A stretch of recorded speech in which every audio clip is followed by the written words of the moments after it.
High রে প্রবাস, প্রবাসীদের কষ্ট কেউই বুঝে না। বাইরে না দেখছিলাম এখানে বসেছিল, কোথায় গেল? আচ্ছা দেখি তো ওই পাশে আছে কিনা। আজকে দেখি বাইরে 2 দিন ধরে মন ভালো নেই, কি হয়েছে আল্লাহ পাক জানে। ওই যে দেখা যায় এখানে বসে রয়েছে। তোমার আমি সারা দুনিয়ায় খুঁজে বেড়াইতেছি আর তুমি এখানে বসে বেরি টানতেছ। চিন্তা করছ দেখি, এই পৃথিবী যেমন কেউই নাই ওরে সারা।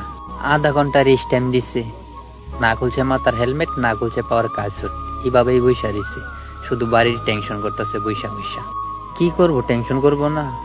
বউ কল দেয়া কয় টাকা লাগবো, মায়ে কল দেয়া কয় পুত্রে কিস্তি টাকা লাগবো। আমরা হলাম টাকার মিশিং। আমরা তো ভাই বেতন পাই যেদিন, তারপরের দিনে আমার কাছে টাকা থাকে না, সব টাকা বাড়িতে পাঠাই দেই।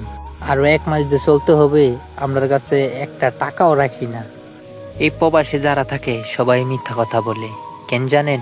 আমি বলতাছি, এই যে বাইডারে দেখতে পাচ্ছেন আমার ক্যামেরার সামনে, কালকে রাত 10টা বাজে আমি ভাত খাইতে গেছি পাকঘরে, ঠিক আছে? যাই দেখি ভাইয়ে কি করতেছে, ভাইয়ে গিয়ে দেখি ভাত খাইতেছে। কি দিয়া খাইতেছে? ডাল দিয়া ভাত খাইতেছে। তো আমি আর কোনো কিছু বলছি না, ওই খাইতেছে। তারপরে আমিও খাওয়া দাওয়া কইরা রুমে আইসি, রুমে আইসা একটা সিগারেট নিয়ে রাস্তায় আইসি। তারপরে দেখি ভাইয়ে বাড়িতে কথা বলতেছে। পরে দেখি ভাইয়ে কথা বলতেছে ভাইয়ের মার সাথে। তো